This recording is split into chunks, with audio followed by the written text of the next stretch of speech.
you may have heard now, like, year of our Lord 2021, now a bunch of right-wingers are populists. They care about little people. Mm-hmm.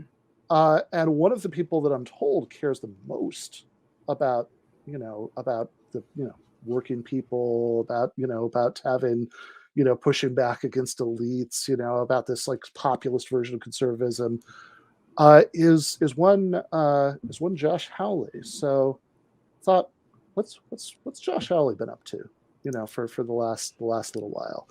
And not, on a day-to-day level, what's he doing in the, in the Senate, or, all of that, right? But like, big picture, like his vision of the world. And so want to go a couple months back here, take you back in time to the end of October.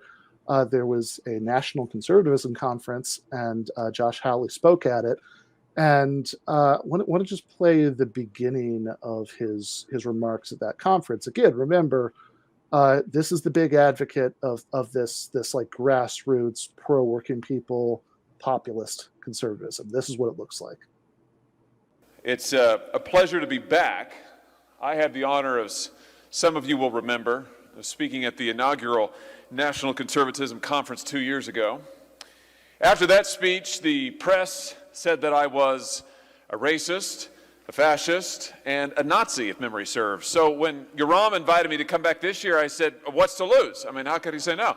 When I was here 2 years ago, I spoke about the left's ambition to create a world beyond belonging, a place where community and shared culture, our culture, counts for little.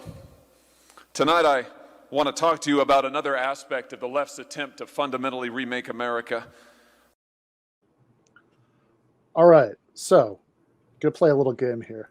Can you guess what the other aspect of the left's fundamental attempt to remake America is that he's going to talk about now? The feminization of America. All right, let's see. I haven't heard this yet, but this has been Hawley's, like, he's been banging this drum for a few months now. All right, let's see where he's going with it. I want to talk to you about the left's attempt to give us a world beyond men. We needed a time of reckoning. As we speak, the left control the commanding heights of American society. They have the White House, the House of Representatives, the Senate. Their voices predominate in the news media, in Hollywood, for a second. Arguably sports, and...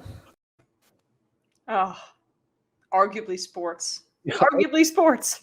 Yes. That was amazing. Yeah, I mean, again, like, my literacy in these, like, specific right-wing grift, since joining the Majority Report, as you know, it has just, it's gained leaps and bounds for sure. So, but yeah, that's been his thing, right? That's something that Tucker Carlson's also on. He's basically saying, oh, China's outworking us because they do not have feminine men in the military, and they don't. They are uniform, and they are strong, and they are masculine and unabashed about it. And we're basically soy boys. Look at how our traditional gender roles are slipping away from us.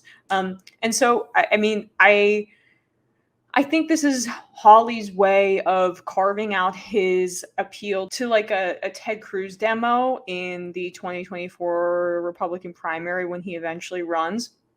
He was also on a podcast with his wife, talking about, basically how video games and porn are feminizing men as well. And so, okay, like, who you're trying to appeal to there. You're trying to get some of that a slice of that pie. And I'm telling you now, I'm calling my shot. When they're battling it out on the 2024 primary stage, Cruz and Hawley, and they're talking about moral depravity, Hawley's going to bring out the big guns at one point and point out Ted Cruz's certain salacious Twitter activity. And then we're going to have a real fun primary on our hands. Yeah, that would be something. So, all right. So earlier, he's saying that what he said back in 2019 when everybody was calling him a Nazi and all that stuff, which I'm sure is very, very, very, very unfair. But I don't know what he possibly could have said to But he said what he was saying back then was that the left is trying to eliminate a sense of belonging, and just take it as is. That's confusing. Why is the left against belonging? What's going on there?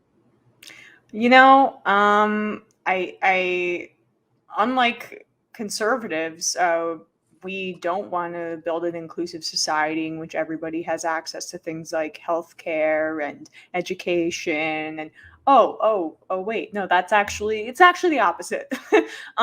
We had an amazing guest today on the Majority Report. I'd encourage everybody to check out the interview about the history of American conservatives' populism, which is the book is called I, the People. And it's a misnomer, obviously, because, if you want to take populism on its face, it is something that is meant to uplift a large portion, the people, right? But conservatives have created, since the 1950s, on their own definition of the people, one that is exclusionary in its definition, anti-Black in its definition, anti-women in many ways in its definition, unless it's a part of like the nuclear family, which is also defined by the American conception of neoliberal capitalism. Like, if you exist in this nuclear family, you are participating in our economy and in our culture in the exact way. So that's like one of the many ways that they can pretend to be for the people, but the people, even in and of itself, in the way that they articulate it, is by definition exclusionary. So Hawley is very much in the like the next evolution of how they've tried to present themselves in this way. Since Reagan's speech in 1964 for Goldwater and on, like this has been that vision, and it's just become more like the Tea Party types and the Marjorie Taylor Greene types. They've become a bit more nihilist, but like it's a different flavor than what he's offering. But he is offering the same vision fundamentally. Yeah, I mean, so you're talking about the ways that it's exclusionary, which is certainly true, and I mean, also just to like stop being cute about it. I mean, I think what he's saying when he talks about like, the left not liking the sense of belonging and all that, he means immigrants, right? Like that, like that. Yes. That if you have, if you have the wrong sort of people coming in and speaking other languages and I don't know, eating food that's not bland or something, then that's gonna fuck up the sense of belonging. I'm not quite sure how it works, but that is 100% for sure what he means by that. Seasoning is a terrorist threat. Yeah. So that is what's going on there. But like the other thing I'd point out is that okay, so let's strip away all the groups that are being excluded there. But even for whoever's left, what exactly does Josh Hawley want to do for them? Yeah. Like as far as I can tell, it's like, okay, so, he wants to kick out the immigrants. So I guess what they'd say is that'll, lead to native born workers, having higher wages, although we're not going to like make sure by actually, raising the minimum wage or, making it easier to organize a union or any of that stuff, because Hawley is for exactly none of those things. Certainly not for like Medicare for all. Like I don't like it. It just seems like the thing that makes these guys populous is that they use the word elite a lot, or like every once in a while it's I'll hear I don't know, maybe this is already passe, but like a couple months ago, like I'd hear a lot of woke capital or woke corporate America or stuff like woke that. CIA. yeah. But well, it's like I mean, it just seems so obvious that the thing they object to about woke capital is the woke, not the capital. Yeah, I mean, he hit the nail on the head, right? Like, I cringe at and I'm sure that we would have very similar views on like some of the ways that some members of the Democratic Party present themselves with wokeness. Like, that's an easy target. It's an easy cultural tension that can be capitalized on because so much of it as presented is inauthentic. There is authentic like inclusion, but that's not represented in electoral politics and by politicians or by corporate America in any real meaningful way, it comes off as pandering, because it is. So then you can capitalize on that inauthenticity and make it seem like you can hide the ball. Hawley represents all of those corporate interests and all of those elites that him and Tucker, as maybe you're thinking of as well, are railing against. But because they have taken on the aesthetic of like the cultural part of society that the right wing doesn't like, then no, they're the elites. They're all in the same group, and we're the ones. We are the people. We are the true America, the vision that you want. And so, yeah, right. I mean, like, yeah, Tucker Carlson, I've been hearing for years about how, he's really like something different from like the old kind of Reaganite, Wall Street, Republicans. But then like you ask, okay, like show me the best evidence for this. Like give me Tucker his most economically populist. And I don't know. I mean, I see people like, like last year, almost 2 years ago with the primaries going on, there was like some Elizabeth Warren plan that he did a segment where he said nice things about it, but it's like it was the most milquetoast thing ever. It was like, oh, we're gonna have like more apprenticeship programs or something. Which sure, great, like awesome, but like that's such like that's setting the bar so low, right, for what counts as a populist. Like, I think any of these people, Hawley, Tucker, Steve Bannon, like if all of them have economic views that are to the right, like not just of like Bernie, but I mean to the right of Biden, to the right of Nancy Pelosi, to like possibly to the right of like Clinton in the 1990s, that like what if Bannon had gotten everything that he wanted in the Trump White House, it would have like been taken like the top marginal tax rate up to like almost what it was in the 90s, and like used a little bit of it on infrastructure, and who even knows if like that's a sincere position, right? I mean, like if Bannon was he was saying he wanted to raise the top marginal tax rate, but I don't have any faith in that the authenticity of that. No, certainly not. But I think it is revealing that like even when they're like, even what they pay lip service to is pathetic. I mean, like, yes. if there's no actual, again, they don't want to directly raise anybody's wages. They don't want to, certainly not to $15 an hour at least.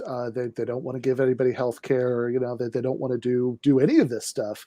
But I did cut off the second clip because I was, I just wanted to, it was just funny because like you'd said that he was going to talk about the feminization of America, and my God, right? There he was talking about it. So we might have to go back 20 seconds or something. But Jake, do we have that second clip? I want to talk to you about the left's attempt to give us a world beyond men. We meet at a time of reckoning. As we speak, the left control the commanding heights of American society. They have the White House, the House of Representatives, the Senate. Their voices predominate in the news media, in Hollywood, arguably sports, and of course in our universities. This is their hour, and they're determined to use it. Look, the left know what they believe. They believe that the United States of America is a systemically racist, structurally oppressive, hopelessly patriarchal kind of place. And they say it at every opportunity that they get. It's a dystopia, really, on their view, if only Americans would get woke enough to see it for what it really is. Their message is, this nation needs to be taught how unjust it is to begin with, and then completely remade from top to bottom. That's the leftist project. That's their grand ambition, to deconstruct the United States of America. This work of deconstruction is what unites today's left and draws together all of their various projects, from critical race theory to their economic socialism to their bizarre war on women's sports. But what I want you to notice, what I want to call out tonight, is that the deconstruction of America begins with and depends on the deconstruction of American men. The left want to define traditional masculinity as toxic. They want to define the traditional masculine virtues, things like courage and independence and assertiveness, as a danger to society. This is an effort that the left has been at for years now, and they have had alarming success. American men are working less. They're getting married in fewer numbers. They're fathering fewer children. They're suffering more anxiety and depression. They're engaging in more substance abuse. Many men in this country are in crisis, and their ranks are swelling.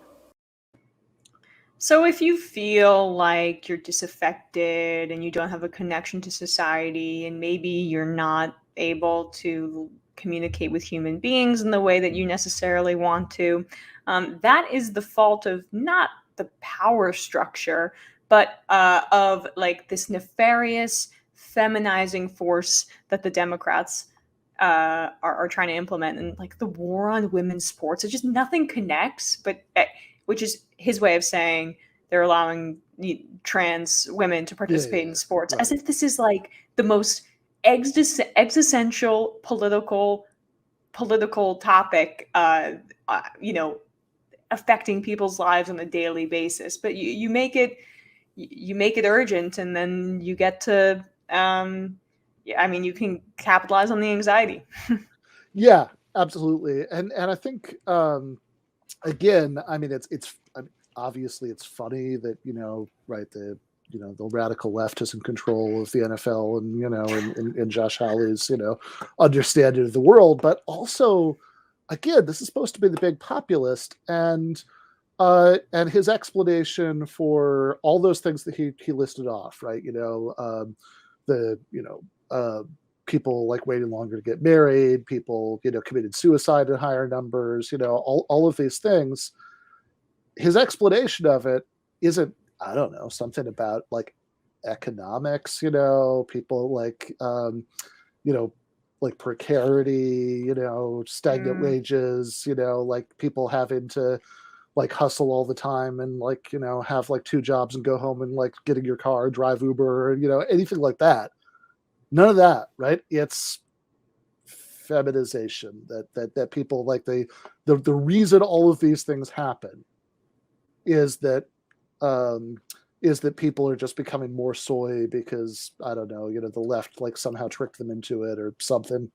And you could see why that works when you're diverting from that exact dynamic that you're talking about, right? Because in this country, masculinity is tied to, in many ways, like economic earning, right, and your agency in the job market and stuff.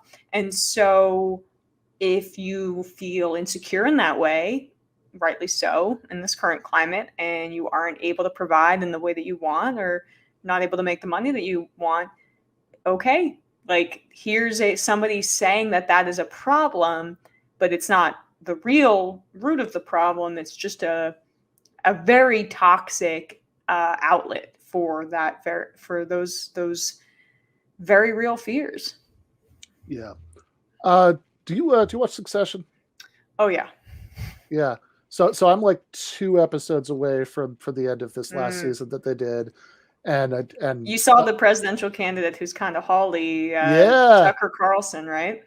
Yeah, exactly. That's what I kept thinking about when I was watching that. Is the I don't remember his name, but the guy at the like Freedom Summit or whatever they go to in the show played by the guy who was in Weeds. Like he was the. Did you watch Weeds? Yeah, who did he play in Weeds? I watched. Was he not the guy? All right, now I'm gonna look it up while we're talking. Hold on.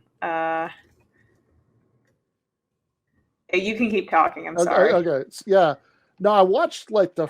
Justin Kirk, yeah, that he was Andy Botwin. He was the. Yeah. Okay, yep, that's right. Right. I can see it now. Yeah, no, I watched. Actually, I know I didn't watch it all the way through, but I watched. I didn't. The first few seasons were really good, but I feel like it kind of fell off. Which I mean, they jumped a lot of sharks as it went on, but like I watched like probably a couple seasons longer than I should have. Right.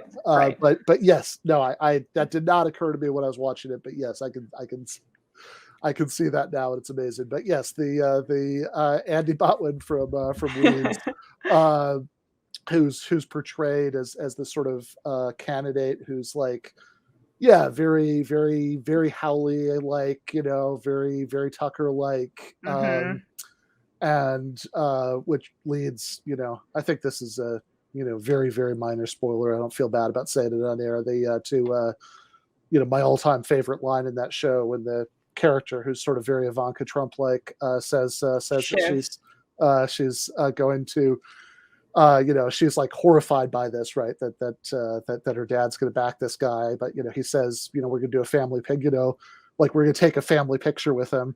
Yeah. And she's like, no, I'm not getting my picture taken with that guy. He's a fascist. He's like, come on. He's like, okay. Yeah. I'm not going to stand right next to him, but I'll be in the pitch. Yeah, I mean, that is, well, I don't want to spoil anything, but like before she joined the family, she was working for like, basically they mixed up Bernie Sanders with some sort of, Bill Clinton type skeevy politician, but he was meant to be a Bernie type. Somebody on Twitter said that he was like, he looks like Anthony Bourdain. He's Anthony Bourdain playing Bernie Sanders. And basically when when her dad gets her involved in posing with that fascist type, that kills any chances if she ever wanted to leave the family business and go back. So, yeah, that's what happens when your father's a raging narcissist.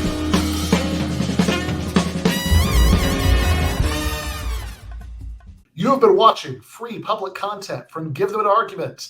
To access every single episode of the show, the main show on Monday nights, all of the streams, all of the debate breakdowns, all of the patron-exclusive post-games on Monday nights, all of the patron-exclusive bonus episodes every week, and much, much more, go to patreon.com/Ben Burgis.